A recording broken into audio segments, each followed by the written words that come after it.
우리 함께 묵도하심으로 예배 시작하겠습니다.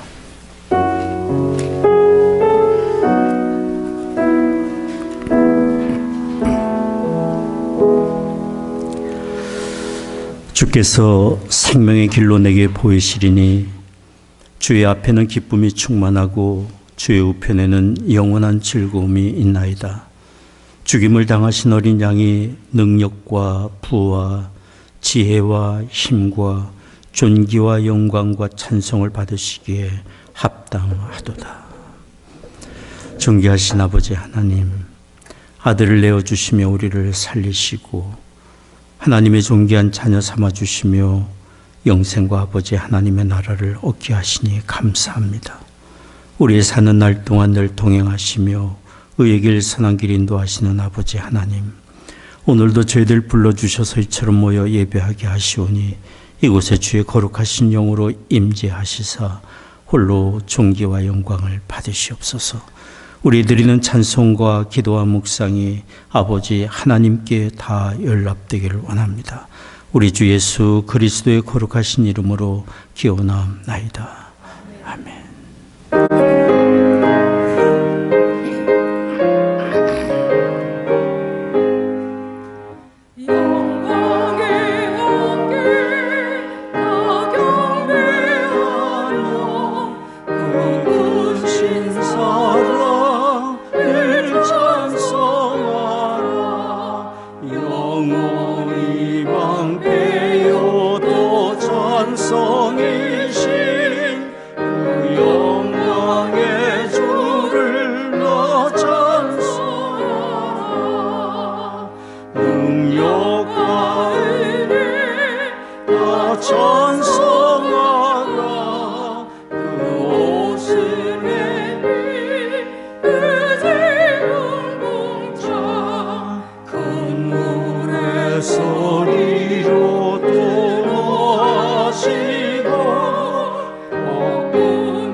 전능하사 천지를 만드신 하나님 아버지를 내가 믿사오며 그의 아들 우리 주 예수 그리스도를 믿사오니 이는 성령으로 잉태하사 동정녀 마리아에게 나시고 본디오 빌라도에게 고난을 받으사 십자가에 박혀 죽으시고 장사한 지 사흘 만에 죽은 자 가운데서 다시 살아나시며 하늘에 오르사 전능하신 하나님 우편에 앉아 계시다가 저로서 산 자와 죽은 자를 심판하러 오시리라. 성령을 믿사오며 거룩한 공예와 성도가 서로 교통한 것과 죄를 사하여 주시는 것과 몸이 다시 사는 것과 영원히 사는 것을 믿사옵나이다. 아멘.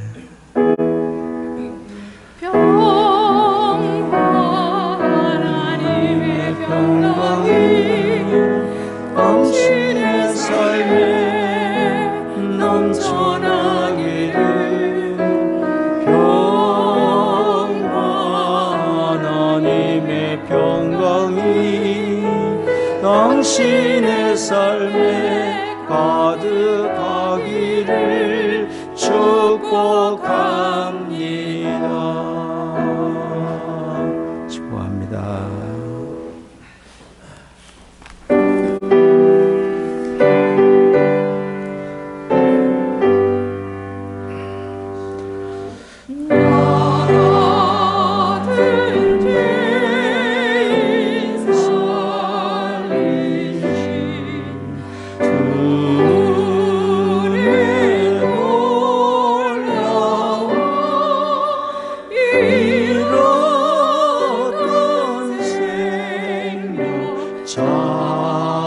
자고 광명을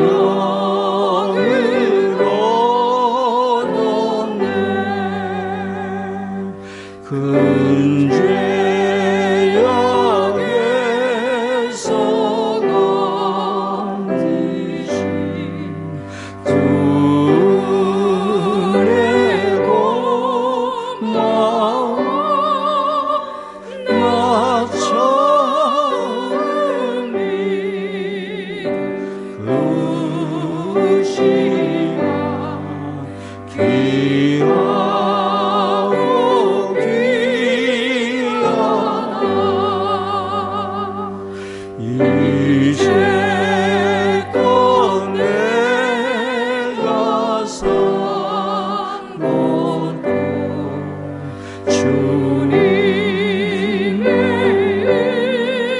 은혜로 또 너를 장차 본향에 인도해 주시리. 거기서 우리 영원히 주님의 은혜로 배처럼 맑게 살면서 주 찬양하리라.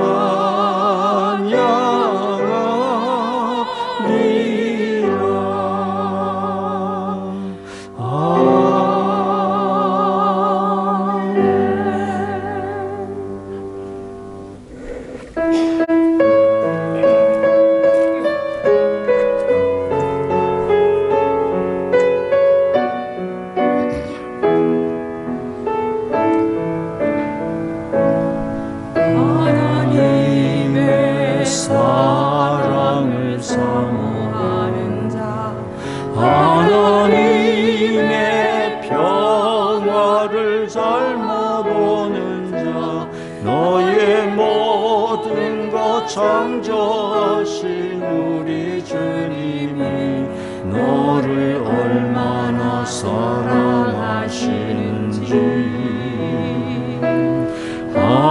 하나님께 찬양과 경배하는 자, 하나님의 선하심을 닮아가는 자, 너의 모든 것 창조하신 우리 주님이 너를 자녀 삼으셨네. 하나님 사랑의 노래로 나를 어느 때나 바라보시고 하나님 인자미로서 언제나 너에게 기울이시니 어두움에 밝은 빛을 비춰주시고 너의 작은 신음에도 응답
교독문 60번 함께 교독하겠습니다. 우리의 전한 것을 누가 믿었느뇨? 그는 주 앞에서 자라나기를 연한 순 같고 마른 땅에서 나온 줄기 같아서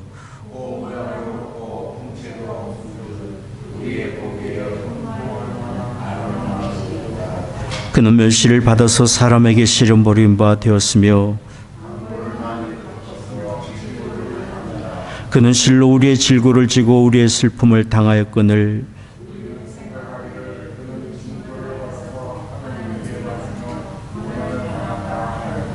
그가 찔림은 우리의 허물을 인하며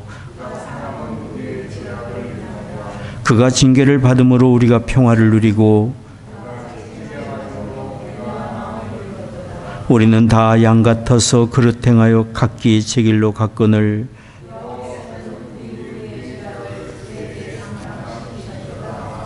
아멘. 사랑과 은혜가 풍성하신 하나님 아버지, 존귀와 영광과 찬양을 올립니다. 3월의 마지막 주일 사순절 끝자락에서 십자가의 고난과 사랑을 기억하며 주님 앞에 나와 신령과 진정으로 예배드릴 수 있는 은혜를 주시니 감사합니다. 저희의 찬양과 경배를 기뻐받아 주시옵시고 주님의 은혜와 성령이 임하는 복된 예배 시간 되게 하옵소서. 주님, 저희의 삶이 항상 주님과 동행하는 삶이 되게 하시고 주님의 이름을 높이며 감사와 찬양이 매일의 삶 가운데 가득한 축복 내려주시옵소서. 지난 한 주간 우리의 말과 생각과 행위가 주님의 뜻에 합당하지 않았으며 진실하지 못한 삶을 살았음을 회개합니다.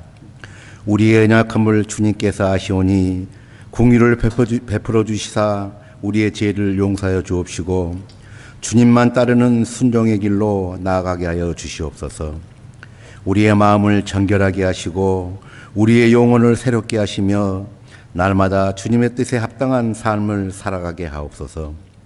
오늘은 주님께서 인류 구원의 안성을 위해 나귀를 타시고 예루살렘에 입성한 종료주일입니다. 종료주일의 한호 속에서 십자가를 향해 걸어가셨던 주님의 순종을 묵상하며 우리 또한 십자가를 지고 주님을 따르는 제자가 되길 원합니다. 오늘부터 시작되는 고난의 주간, 나의 자아를 십자가에 못 박고 오직 주님만이 우리의 삶의 주인이 되시는 거룩한 변화를 체험케 하옵소서. 한 주간의 삶이 경건과 절제로 채워지게 하시고 골고다의 눈물을 지나 부활의 영광에 참여하기까지 묵묵히 기도의 자리를 지키는 신실한 제자가 되게 하옵소서. 우리의 말과 행동과 선택 속에 예수 그리스도의 겸손과 사랑이 드러나게 하시고 이웃을 향한 사랑과 섬김으로 주님의 은혜에 응답하는 합당한 자들이 될 수 있도록 주님 인도하옵소서. 어디에서이든지 주님의 나라를 증거하는 백성들로 살게 하옵소서. 힘겨운 삶의 무게와 갈급함으로 한숨 짓고 고통하는 주님의 백성들을 기억하여 주시옵소서. 주님 말씀에 그가 찔림은 우리의 허물 때문이요 그가 상함은 우리의 죄악 때문이라. 그가 징계를 받음으로 우리는 평안을 누리고 그가 채찍에 맞음으로 우리는 나음을 받았도다 하신 말씀처럼 모든 생명의 주관자이시며 주인이신 주의 국률하신 사랑의 손길이 우리 성도들 개개인과 가정과 기업과 사업장 그리고 이 모두를 품는 우리 모자교 교회에 온전히 임하게 하여 주시옵소서. 전 세계가 전쟁과 이념들로 들끓는 이때에 주의 뜻이 온 땅에 임하게 하시고 주의 통치가 이루어질 수 있도록 주의 긍휼을 구합니다. 그리고 세계 곳곳에 나가서 주님의 복음을 전하시는 선교사님들의 사역을 인도하여 주시옵시고 맡겨주신 사역지가 주님의 선한 능력으로 복음의 역사 임하게 하옵소서.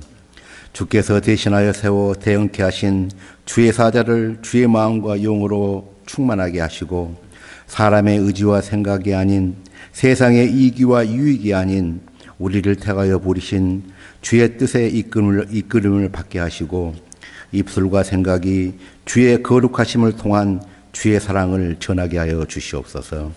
우리를 사랑하시어 겸손함으로 우리에게 오시고 끝없이 사랑하시고 용서하시어 우리를 십자가로 대속하신 부활의 주 예수 그리스도의 이름으로 기도드립나이다. 아멘.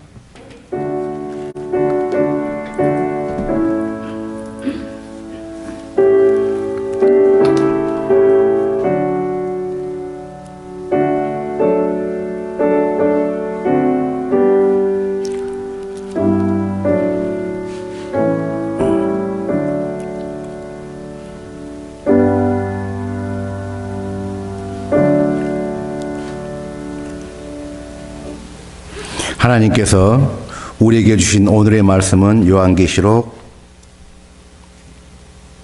5장 1절로 7절입니다. 주신 말씀 요한계시록 5장 1절로 7절입니다. 내가 보매 보좌에 앉으신 이의 오른손에 책이 있으니 안팎으로 썼고 7인으로 봉하였더라.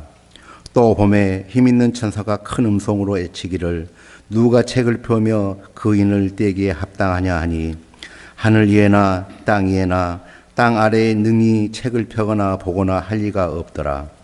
이 책을 펴거나 보거나 하기에 합당한 자가 보이지 않기로 내가 크게 울었더니 장로 중에 하나가 내게 말하되 울지 말라.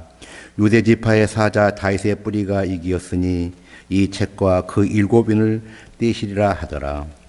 내가 또 보니 보좌와 내 생물의 장로들 사이에 어린 양이 섰는데 일찍 죽음을 당한 것 같더라.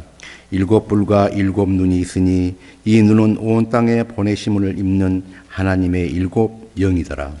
어린 양이 나와서 보좌에 앉으신 이의 오른손에서 책을 취하시니라.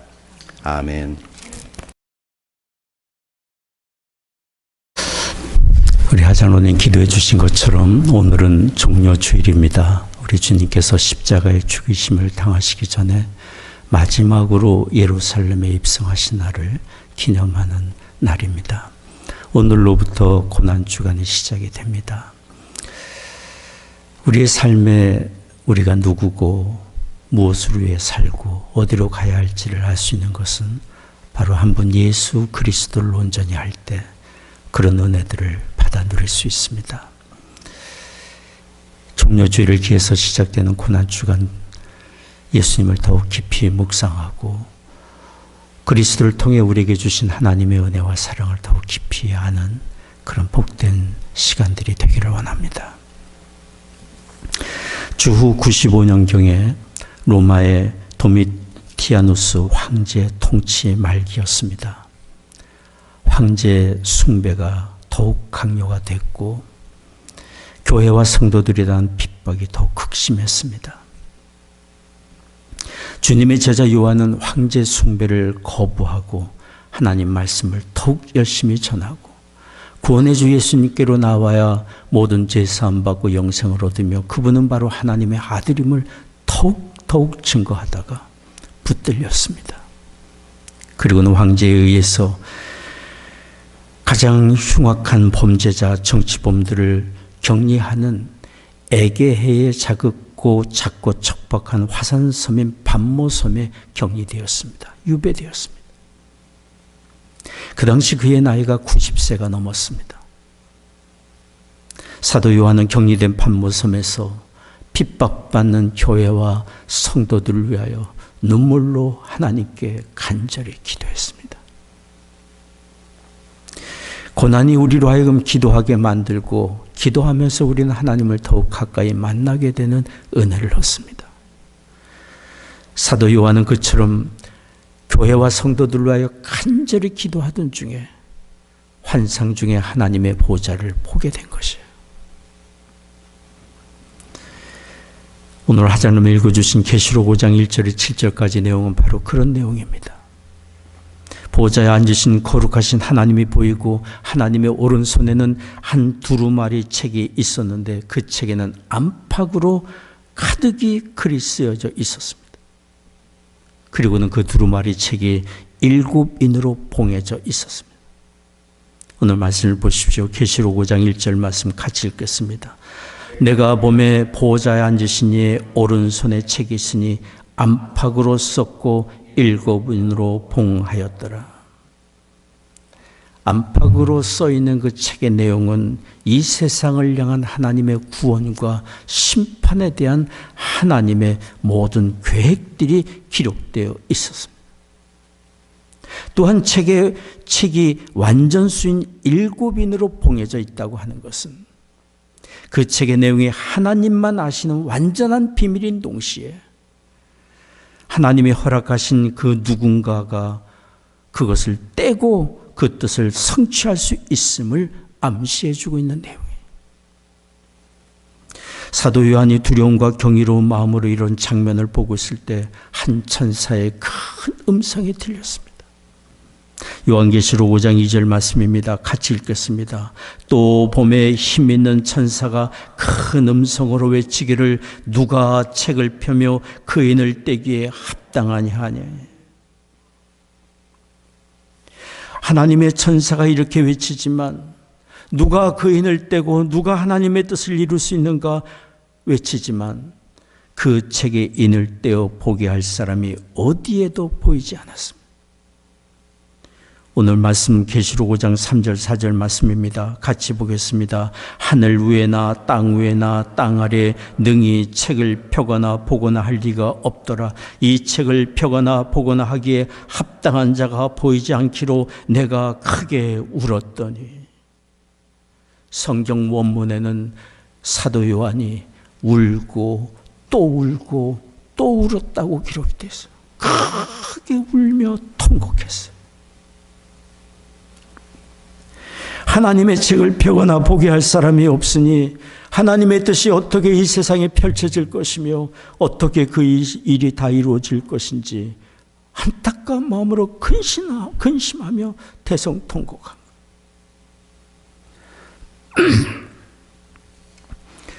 이렇게 탄식하는 사도 요한을 위로하는 사람이 있었습니다. 그는 하나님의 보좌를 둘러선 24장로들 중에 한 사람이었습니다. 하나님의 보좌를 둘러선 24장로들은 구원받은 성도들을 대표하는 사람들이에요. 구약이나 신약이나 구속함을 받은 성도들을 대표하는 사람들이에요. 그들 중에 한 장로가 사도 요한을 위로했어요. 계시록 5장 5절 말씀 같이 보겠습니다. 장로 중에 하나가 내게 말하되 울지 말라. 유대 지파의 사자 다윗의 뿌리가 이겼으니 이 책과 그 7인을 떼시리라 하더라. 울지 말라. 울지 말라. 하나님의 뜻이 있다. 유대 지파의 사자로서 모든 사람의 구주요 왕이신 하나님의 아들이 오실 것이고 그가 하나님의 구원의 계획과 심판을 기록한 책에 인을 떼실 것이고 인류의 구원을 성취하시며 심판을 주관하실 것이라고 알려주었어요. 울지 말라. 울지 말라. 이렇게 장로가 사도 요한에게 알려준 이 사실은 유대의 사자로서 하나님의 아들이 이 땅에 오셔서 이 모든 일을 성취하실 것이라는 이 말씀은 이미 구약에 여러 번 예언된 사실이에요. 구약 성경의 야곱은 그의 12아들을 축복할 때 넷째 아들인 유다에게 이렇게 축복했어요. 창세기 49장 8절 9절 말씀 같이 보겠습니다. 유다야 너는 내 형제의 찬송에 들지라. 내 손이 내 원수의 목을 잡을 것이며 내 배 아비의 아들들이 내 앞에 절하리로다. 유다의 사자 새끼로다. 내 아들아 너는 움킨 것을 찢고 올라갔도다. 그의 엎드리고 웅크림이 수사자 같고 암사자 같으니 누가 그를 범할 수 있으랴. 수사자 같고 암사자 같다고 하는 것은 아무도 그를 제압하지 못하고 아무도 그의 뜻을 가로막지 못하는 범할 수 없는 능력을 갖고 있음을 말하고 있습니다. 이 말은 유다 지파를 통해 온 인류를 그 죄에서 구원하실 메시아 곧 예수 그리스도가 오실 것을 말씀한 내용입니다. 하나님의 성령이 야곱에게 감동하여 그 아들 넷째 아들을 축복할 때 그렇게 예언한 것입니다. 예수님은 유다 지파의 다윗의 후손으로 이 땅에 오셨고 사단과 죄와 사망의 권세를 이기시고 인류 구원을 온전히 성취하셨습니다. 그런데 여러분, 오늘 계시록을 보십시오. 예수님을 이처럼 누구도 범할 수 없는 강한 사자로 묘사하던 요한계시록은 갑자기 예수님을 연약한 어린 양으로 묘사하고 있습니다. 계시록 5장 6절 7절 말씀 같이 보겠습니다. 내가 또 보니 보좌와 내 생물과 장로들 사이에 어린 양이 섰는데 일찍 죽임을 당한 것 같더라. 7뿔과 7눈이 있으니 이 눈은 온 땅에 보내심을 입은 하나님의 7영이더라. 어린 양이 나와서 보좌에 앉으신 이의 오른손에서 책을 취하시니라. 누가 하나님의 손에 있고 인으로 봉해져 있는 그 책을 펼 것인지, 하나님의 뜻이 어떻게 이루어질 것인지 탄식하며 울고 있는 사도 요한의 보는 앞에서 어린 양이 나아가 하나님 손에서 책을 받아 취했습니다. 여기 성경은 예수님을 하나님의 보좌와 지상의 모든 피조물을 대표하는 내 생물과 구원받은 모든 성도를 대표하는 24장로들 사이에 있는 어린 양으로 예수님을 표현하고 있는 거예요. 그리고 그 어린 양에게는 한 증거가, 표시가 있는데 일찍 죽임을 당한 표시가 있었습니다. 이것은 예수님이 우리를 위하여 십자가에서 죽임을 당하신 후에 부활하셔서 우리의 죄를 대속하신 중보자로, 내가 저들을 위하여 희생 제물이 되었습니다. 우리를 대변할 중보자로 하나님과 지상의 모든 피조 세계와 구속함을 받은 백성들 사이에 서 계신 그리스도를 여기 요한계시록이 증거하고 있는 거죠. 이렇게 예수님은 우리의 죄를 인해 희생당한 어린 양이지만, 힘없이 희생당한 어린 양이지만, 그분에게는 모든 힘과 권능을 상징하는 7뿔이 있고, 또 이 세상과 사람의 모든 것을 통찰하시고 아시는 지혜를 상징하는 7눈을 가지고 있음을 여기 성경에 표현하고 있어요. 7눈은 온 땅에 보내심을 받아 그리스도를 증거하는 그리스도의 성령을 또한 표현하기도 합니다. 그렇습니다. 여기 계시록은 예수님이 우리의 허물과 죄를 대속하기 위해 십자가에서 어린 양처럼 죽임을 당하셨지만 다시 살아나시고 이 세상을 심판하실 전능하시고 전지하신 능력을 가지신 하나님의 아들이심을 여기 성경이 밝히 증거하고 있는 것입니다. 그래서 계시록은 우리 구주 예수님을 사자이며 또한 유약한 어린 양으로 표현하고 있습니다. 사자와 어린 양은 매우 대조적인 짐승입니다. 사자는 힘과 권위와 승리자와 왕을 상징하는 데 반해서 어린 양은 유순함과 희생자와 순종을 상징합니다. 그러니 모든 것을 제압하는 힘과 권위를 가진 사자가 요약하며 쉽게 희생당하는 어린 양처럼 취급을 받게 된다면 이것은 너무도 이상한 일일 것이에요. 어떻게 그런 일이 있을 수 있을까? 그러나 하나님의 아들 예수님은 그렇게 하셨습니다. 그렇게 하셨습니다. 유다의 사자로서 큰 권세를 가지고 메시아로서 이 땅에 오신 예수님이 희생당하는 어린 양이 되신 것이에요. 요한복음 1장 29절에 세례 요한은 예수님을 보고 이렇게 증거했습니다. 같이 읽겠습니다. 보라, 세상 죄를 지고 가는 하나님의 어린 양이로다. 우리의 죄를 지고 가는 하나님의 어린 양이로다. 구약 시절에 사람이 하나님께 나아가려면 흠없는 양을 희생제물로 대신 드리고 자신의 죄를 대속해야만 했습니다. 그래야만 거룩하신 하나님 앞에 나아갈 수 있었습니다. 그러나 이것은 하나님 앞에 나아가기 위한 구약 시절의 일시적인 방법이었습니다. 그러나 때가 되자 단번에 하나님의 아들이 우리의 모든 죄를 대신 짊어지시고 우리를 위한 희생 제물이 되어 주심으로 우리는 모든 죄를 단번에 영원히 깨끗함을 받게 되었습니다. 히브리서 9장 12절 말씀 같이 보겠습니다. 염소와 송아지의 피로 아니하고 오직 자기 피로 영원한 속죄를 이루사 단번에 성소에 들어갔노라. 존귀와 영광을 받으시기에 합당하신 하나님의 아들이 우리를 위한 희생 제물이 되어 주신 것입니다. 영원한 속죄 제물이 되어 주시고 하나님과 우리 사이의 영원한 중보자가 되어 주셨습니다. 하나님이 그 아들을 희생 제물로 내어 주심으로 이루신 일이에요. 이유가 뭔가요? 하나님이 그렇게까지 하신 이유가 뭔가요? 이 세상을 향한 하나님의 사랑 때문에, 우리를 향한 사랑 때문에.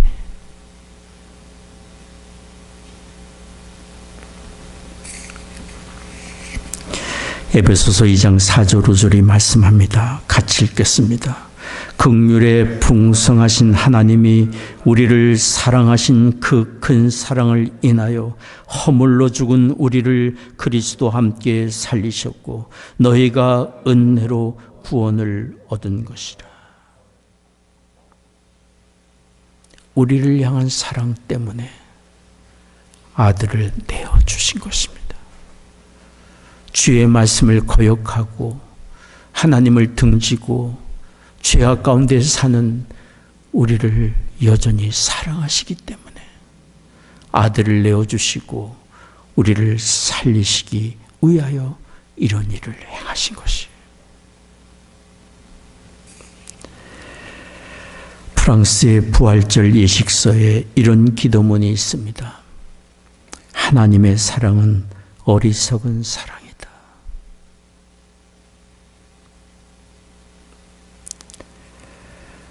사람이 보기에 우리 인간 사이의 일들을 견주어 볼 때 하나님을 등지고 죄악 가운데 사는 사람을 쫓아오시며 사랑하시고 살리기 위해 아들을 내어주시기까지 하신 그 하나님의 사랑은 어찌 보면 어리석게 보일지 몰라요. 바보같이 보일지 몰라요. 그러나 하나님은 그렇게 하셨습니다. 그 하나님의 긍휼과 자비의 사랑이 아니면 우리는 영원히 저주와 멸망에 던져질 수밖에 없기 때문에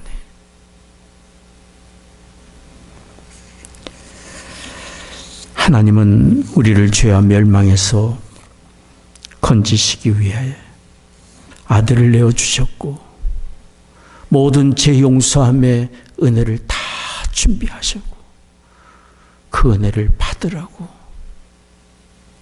그 은혜의 품에 오라고 지금도 우리를 부르시고 또 부르고 계십니다. 기다리고 계십니다. 우리가 너무도 잘 아는 누가복음 15장은 바로 예수님께서 들려주신 탕자의 비유입니다. 우리를 향한 하나님의 관심과 사랑과 뜻이 무엇인지를 너무도 분명하게 보여주고 있는 말씀이에요. 아버지의 재산을 가지고 허랑방탕하며 살다가 모든 재산을 탕진하고 달리 살 길이 없어 할 수 없이 돌아오는 작은 아들. 아버지가 먼 발치에서 그 아들을 보고 달려가 품에 안고 입맞추며 그를 맞이했습니다. 아들이 고개를 떨구고 회개했습니다. 누가복음 15장 21절입니다. 아버지여 내가 하늘과 아버지께 죄를 얻어 싸우니 지금부터는 아버지의 아들이라 일컬음을 감당치 못하겠나이다. 그러나 아버지는 아들의 회개의 말을 다 듣기도 전에 종들을 불러서 작은 아들에게 제일 좋은 옷을 입히고 손에 가락지를 끼워주고 새 신을 신겨주었습니다. 그리고 돌아온 작은 아들을 위해 살찐 송아지를 잡고 잔치를 벌였습니다. 우리가 아는 대로 아버지의 이런 행동에 분개하여 집 안으로 들어가려고 하지 않았던 사람이 있었습니다. 큰아들. 그 광경을 보고 분개하며 큰아들이 아버지에게 말했어요. 누가복음 15장 30절입니다. 아버지의 살림을 창기와 함께 먹어버린 이 아들이 돌아오매 이를 위하여 살찐 송아지를 잡으셨나이다.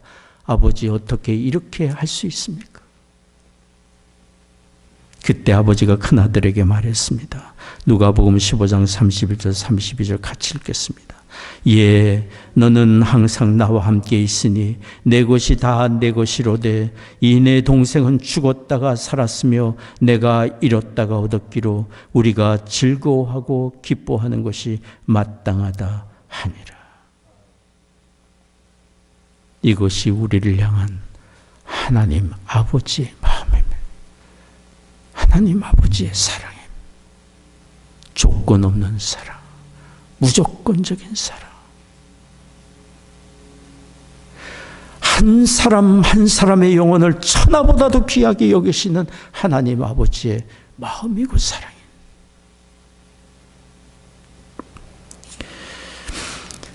제가 한국에 있을 때 알았던 한 분이 있습니다.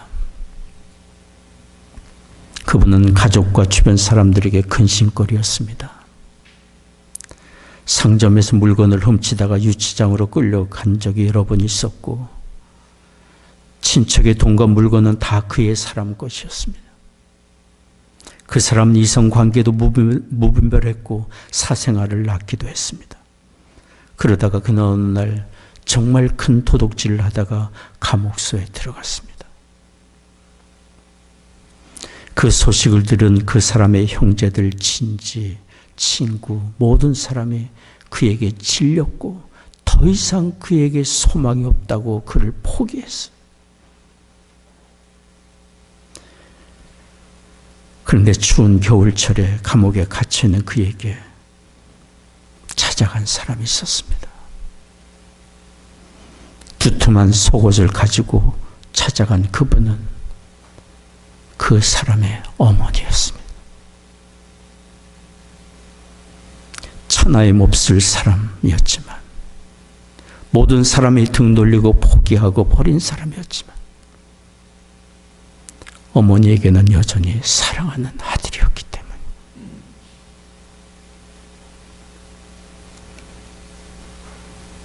우리를 향하신 하나님 아버지의 사랑이 바로 이런 사랑인 거죠. 우리의 판단과 기준을 뛰어넘어서 조건 없이 아끼고 품으시는 하나님 아버지의 사랑.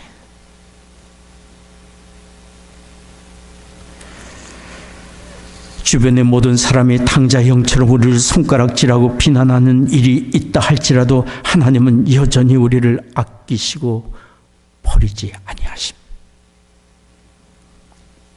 잘못된 길에서 돌이키기까지 성령으로 깨우치시며 또 깨우치시고 우리를 기다리고 계시는 하나님 아버지.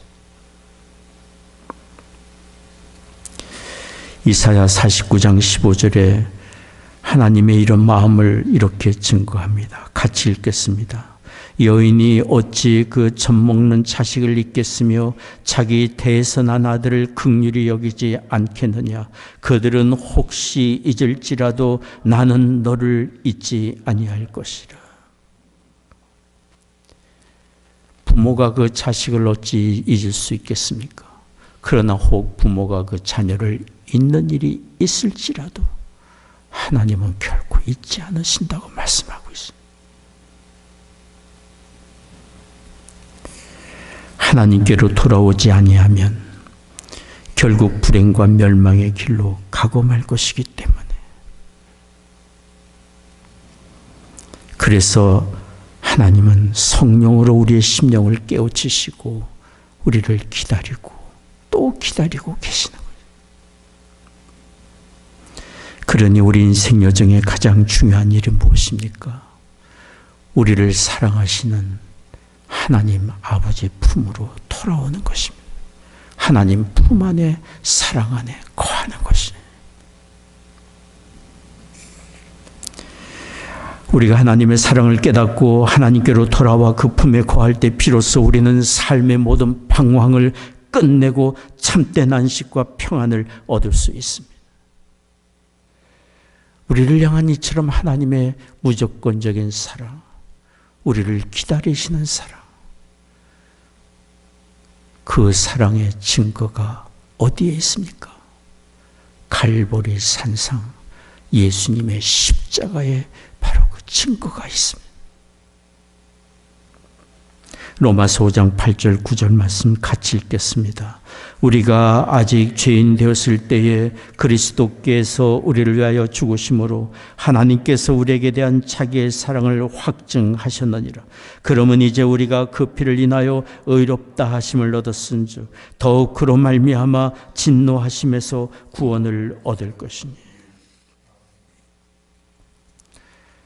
예수 그리스도의 십자가가 바로 우리를 향한 하나님의 사랑을 증거해 주고 있고 그 사랑의 깊이와 넓이가 어떤 것인지를 우리에게 너무도 밝히 말해주고 있어요. 아들을 내어주기까지 하신 하나님의 사랑. 우리가 예수 그리스도의 십자가의 은혜를 알 때 하나님의 사랑이 어떤지를 알고 우리가 하나님의 크신 사랑 안에 있음을 알고 영생과 하나님의 나라를 얻고 그리스도 안에서 세상이 주지 못하는 참된 평안과 기쁨을 얻고 새로운 삶, 새로운 목적을 가지고 사는 은혜를 얻게 됩니다. 프랑스의 천재적인 수학자요, 물리학자였고 철학자였던 블레즈 파스칼을 여러분 잘 아실 줄 압니다. 이분은 한때 깊은 고민이 있었습니다. 이성적 논리로, 철학적 논리로 인간의 근본적인 고독의 문제, 죄의 문제, 죽음의 문제를 해결할 수 없다는 것을 생각하며 너무도 깊은 고민, 고뇌에 빠졌습니다. 그 당시 그는 성경을 알고 있었습니다. 예수님을 또한 알고 있었습니다. 그러나 지식적으로 그는 알고 있었을 뿐이에요. 그러던 그가 1654년 11월 23일 밤에 고민하며 근심하며 성경을 읽던 중에 요한복음을 읽게 되었습니다. 요한복음을 읽으며 성령의 강력한 깨우침이 그에게 임하게 되었어요. 특별히 그의 마음을 밝혀준 구절이 있었습니다. 요한복음 17장 3절 말씀입니다. 영생은 곧 유일하신 참 하나님과 그가 보내신 자 예수 그리스도를 아는 것이니이다. 성경에 안다는 것은 경험적인 표현입니다. 지식으로만 알고 끝나는 것이 아니라 그분을 만나고 그분을 경험하고 그분의 사랑을 깨닫고 느끼고 경험하고 사랑 안에 거하는 것을 말합니다. 영생은 곧 유일하신 참 하나님과 그가 보내신 자 예수 그리스도를 아는 것입니다. 이 말씀이 그의 심령에 너무도 강력하게 임하게 됐어요. 죄의 문제, 죽음의 문제, 영생의 문제, 하나님의 나라를 얻는 것은 이성과 철학적 논리로가 아니라 하나님이 보내신 예수 그리스도를 알고 믿음으로 다 해결되는 것을 깨닫게 됩니다. 그리스도 안에 있다. 그리고 그는 말씀을 읽으며 스스로 구원할 수 없는 자신이 죄인임을 깨닫고 그런 자기의 죄를 위해 하나님의 아들이 십자가에서 희생 제물이 되신 것을 생각하며 주님 앞에 통곡하며 울었어요. 그날 예수 그리스도 앞에 온전히 굴복하며 믿음을 얻게 되었어요. 그는 그날 밤 10시 30분경부터 자정 12시 30분까지 2시간이 넘도록 말씀을 붙들고 울며 자기 심령에 불같이 임한 하나님의 은혜를 인하여 감사하고 또 감사했어요. 그때 경험을 그가 기록을 했는데요. 첫 글자가 불. 하나님의 성령이 강력하게 그의 심령을 불처럼 임한 그 사실을 기록하기 위해 불이라 썼습니다. 그리고 요한복음 17장 3절 말씀을 기록했어요. 영생은 곧 유일하신 참 하나님과 그가 보내신 자 예수 그리스도를 아는 것이다. 예수님 안에 참된 평화, 참된 기쁨. 예수 그리스도 안에 참된 평화, 참된 기쁨. 이렇게 쓴 쪽지를 그는 세상을 떠날 때까지 그의 외투 주머니 속에 넣고 다녔어요. 그 은혜를 잃지 않기 위해서.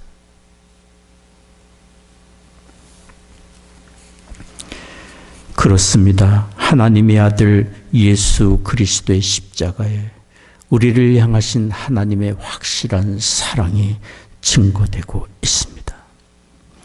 누구든지 예수님을 믿고 영접할 때 거듭나 하나님의 자녀가 되고 멸망치 않고 영생과 하나님의 나라를 얻으며 세상이 주지 못하는 참된 평안과 소망과 기쁨을 얻습니다.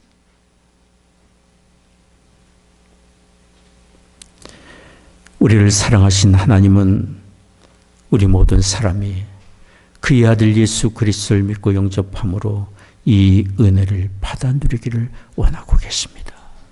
그래서 우리를 기다리고 계시는 거예요. 하나님이 주시는 이 온전한 믿음으로 얻는 은혜, 예수 그리스도 안에서 얻는 이 은혜, 영생과 참된 평안과 기쁨을 우리가 얻고 우리의 자녀들이 얻기를 원합니다. 그리고 하나님은 예수 그리스도를 믿음으로 거듭나 하나님의 자녀가 된 우리가 이 세상 사는 날 동안 우리가 어떤 사람인지, 우리가 하나님께 얼마나 귀히 여김을 받고 사랑을 받으며 사는 사람인지를 항상 기억하며 하나님의 사랑에 대한 확신을 가지고 살기를 원하고 계십니다.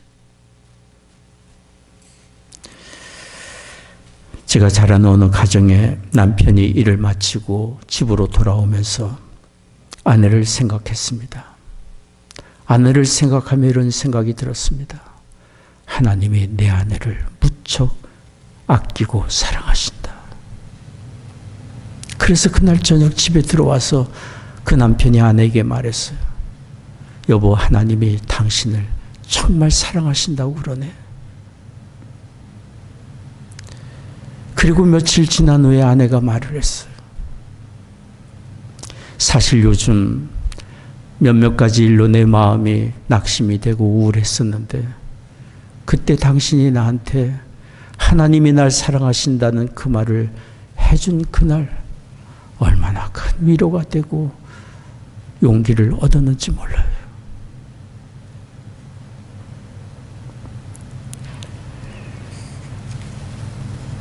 그렇습니다. 우리는 홍낙십된 일을 당하고 기도의 응답이 바로 되지 않아 실망스러운 마음이 찾아온다 할지라도 우리가 하나님의 사랑 안에 있음을 굳게 믿고 의지하며 소망을 가져야 합니다. 온 천지가 변한다 할지라도 아들을 내어주기까지 우리를 사랑하신 그 하나님께서, 자녀로 택하시고 부르시며 의롭게 하신 그 하나님께서 반드시 우리를 지키고 돌보시며 선한 길 인도해 주실 것이기 때문에 우리는 무슨 일을 당하든지 하나님의 사랑을 믿고 의지하며 소망을 가져야 합니다. 로마서 8장 38절 39절 말씀 같이 읽겠습니다. 내가 확신하노니 사망이나 생명이나 천사들이나 권세자들이나 현재일이나 장래일이나 능력이나 높음이나 깊음이나 다른 아무 피조물이라도 우리를 우리 주 그리스도 예수 안에 있는 하나님의 사랑에서 끊을 수 없으리라.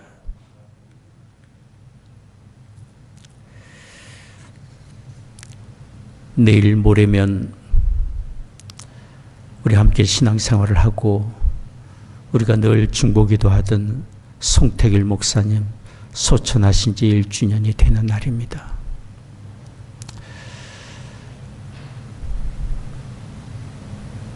따님인 샤론 전도사님과 카톡을 주고받고 대화를 나누면서 송 목사님 생각이 참 더 많이 났습니다. 생전에 송 목사님 참 찬송가를 좋아하셨습니다. 가끔 예배 중에도 특송도 하셨던 것을 여러분 기억하실 줄 압니다. 한 번은 저한테 전화를 하셨는데 운전 중이라고 하시면서 찬송가를 저한테 불러주셨어요. 그때는 송 목사님이 가정에 어떤 일로 깊이 하나님의 은혜를 구하고 있을 때였습니다. 송 목사님 그때 불러주신 찬송가는 241장 하나님 아버지 주신 책은이란 찬송가였어요. 여러분 너무도 잘 아는 찬송가인데요. 같이 한번 불러보겠습니다. 하나님 아버지 주신 책은 귀하고 중하신 말씀일세. 기쁘고 반가운 말씀 중에 날 사랑한단 말 참 좋도다. 주 나를 사랑하시오니 즐겁고도 즐겁도다.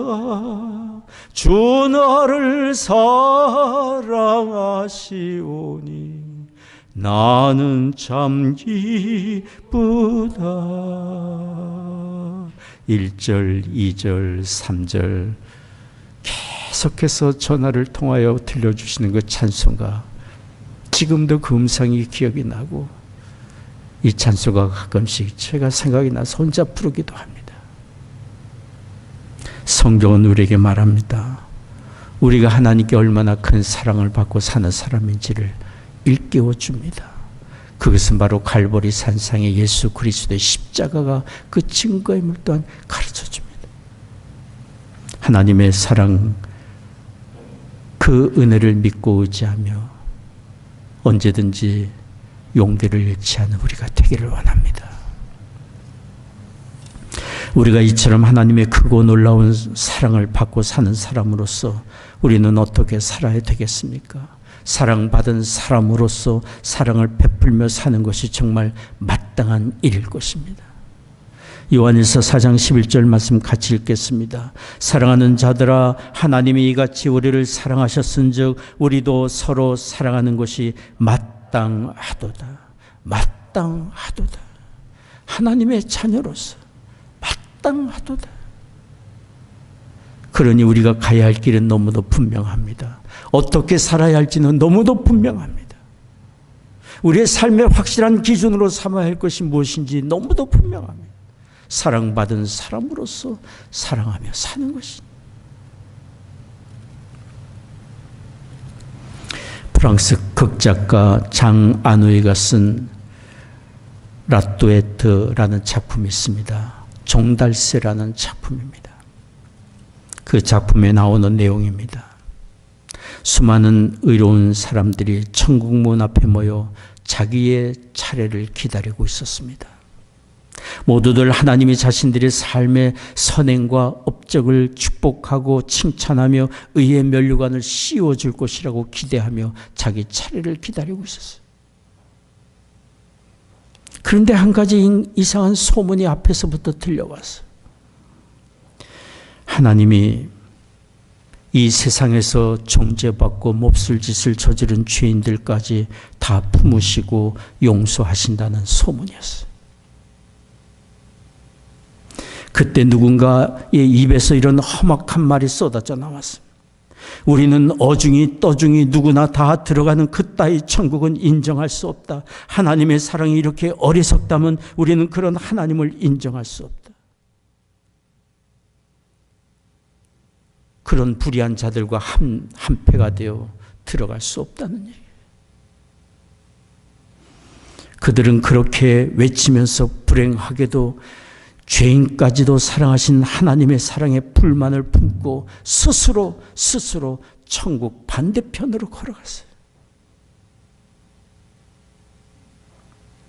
장 안우의 연극처럼 우리가 이렇게 살고 있는지 몰라요.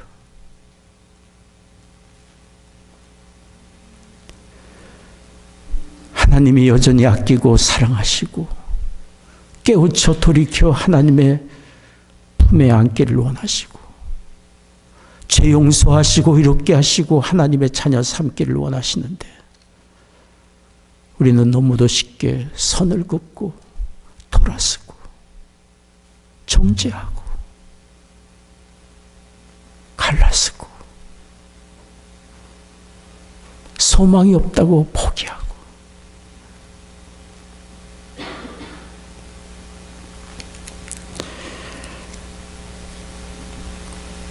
아닙니다. 우리는 하나님의 마음을 품어야 합니다. 우리의 힘으로 용납할 수 없는 경우가 많고 받아들일 수 없는 이웃이 있다 할지라도 우리가 하나님께 어떤 용서를 받은 것인지를 생각해야 합니다. 허물과 죄로 죽었던 우리였습니다. 그런 우리를 살리시고 용서하시고 존귀한 자녀 삼아주신 아버지 하나님의 마음을 우리도 품어야 합니다. 그럴 때 우리 힘으로는 어렵고 힘들지만 하나님의 사랑의 마음으로 주님의 선하신 일 이루어갈 수 있습니다. 사람을 얻고 사람을 살리고 세우는 하나님의 선하고 아름다운 일 우리도 행하며 살 수 있습니다. 우리가 너무도 잘 아는 우리 한국의 손양원 목사님, 1948년 여순 사건으로 두 아들을 잃었습니다. 아들을 죽인 안재선을 사형장으로 끌려가는 그때에 그를 살려달라고 간곡하게 청원하고 그를 자신의 양아들로 삼았습니다. 손 목사님이 이렇게 하신 그 이유를 이렇게 말합니다. 하나님께서 죄인인 나를 위해 독생자 예수님을 죽이시기까지 하셨는데 내가 어찌 그 큰 사랑을 입은 사람으로서 원수를 용서하지 못하겠습니까? 그 큰 사랑을 입은 사람으로서 하나님 아버지의 마음을 품어야 합니다. 우리가 어떤 사랑을 받았는지 생각해야 합니다. 에베소 4장 31절 5장 2절 말씀 같이 읽겠습니다. 너희는 모든 악독과 노함과 분냄과 떠드는 것과 회방하는 것을 모든 악의와 함께 버리고 서로 인자하게 하며 불쌍히 여기며 서로 용서하기를 하나님이 그리스도 안에서 너희를 용서하신 것 같이 하라. 그러므로 사랑을 입은 자녀같이 너희는 하나님을 본받는 자가 되고 그리스도께서 너희를 사랑하신 것 같이 너희도 사랑 가운데서 행하라. 그는 우리를 위하여 자신을 버리사 향기로운 제물과 생축으로 하나님께 드리셨느니라.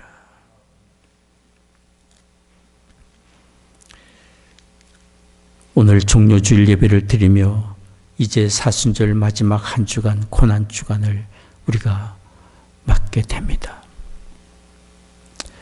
예수 그리스도의 십자가의 희생의 은혜, 우리가 받은 은혜를 깊이 생각하며 아들을 내어주기까지 우리를 사랑하신 하나님의 마음을 사랑을 깊이 생각하며 더욱 감사하는 우리가 되기를 원합니다.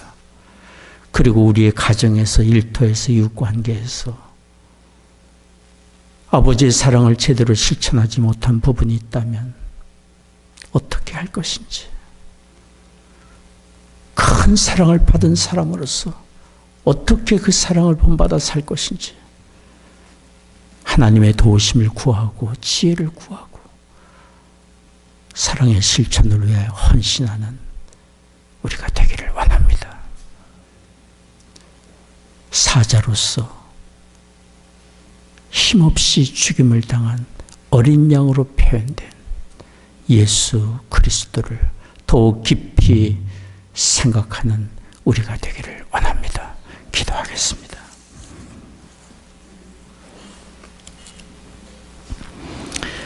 자비로우신 아버지 하나님, 종료주일 또 고난주간을 시작하면서 우리가 하나님 앞에 어떤 은혜를 받았는지를 오늘 말씀을 통해 듣게 하시니 감사합니다.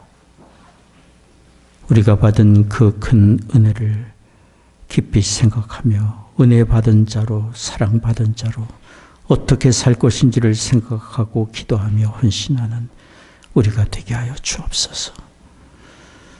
예배하며 헌금을 구별하여 드립니다. 우리의 심령을 드리며 삶을 드립니다. 허락해 주신 가정마다 믿음과 사랑으로 든든히 세워져 가게 하여 주옵시고 우리의 사랑하는 자녀들 이룬 가정과 학업의 현장의 일터에 하나님 은혜 내려주시사 주 예수 그리스도를 온전히 믿는 믿음을 얻게 하시고 하나님의 크신 사랑에 확신을 가지고 살며 그 사랑 본받아 사는 우리 자녀들 다 되도록 축복해 주옵소서. 성도들 가정에 경영하는 사업 다 잘되며 일터마다 복된 장소들이 되게 하여 주옵소서. 육신 연약한 교우들 하나님의 시간 치유의 광선을 비추어 주시사 모든 질병과 연약함 굴복하여 떠나가게 하여 주옵소서. 마음에 참된 평안과 위로와 소망을 얻게 하여 주시옵소서. 사랑하는 조국과 북녘 땅 하나님의 은혜 창중에 의탁합니다. 이 나라를 주의 의의 도구로 또한 사용해 주시옵소서. 전쟁 중인 곳마다 하나님 은혜 내려주시사 속히 전쟁이 그치고 평화가 임하게 하여 주옵소서. 감사하며 우리 주 예수 그리스도 이름으로 기도하옵나이다. 아멘. 우리 자리에서 기립하셔서 함께 찬송하겠습니다.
외로운 시절 지나가고 땅 위에 나대할 때 주 믿지 않던 영혼들은 큰 소리에 쳐울어도 주 믿는 성도들에게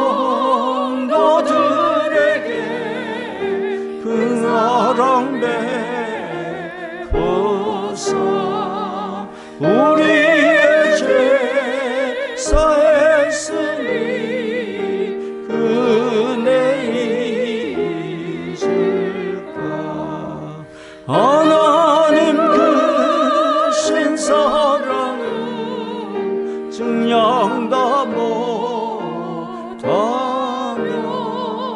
영원히 변치 않는 사랑 성도여 찬양하세.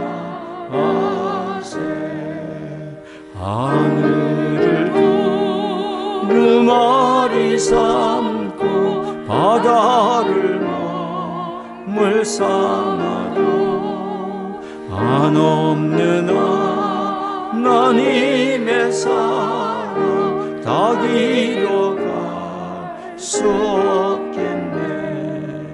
하나님의 크신 사랑 그 어찌 다실까. 저 하늘 높이 쌓아도 지우지 못하리. 하나님 크신 사랑은 증량다 못하며 영원히 변치 않는 사랑 성도여 찬양하세.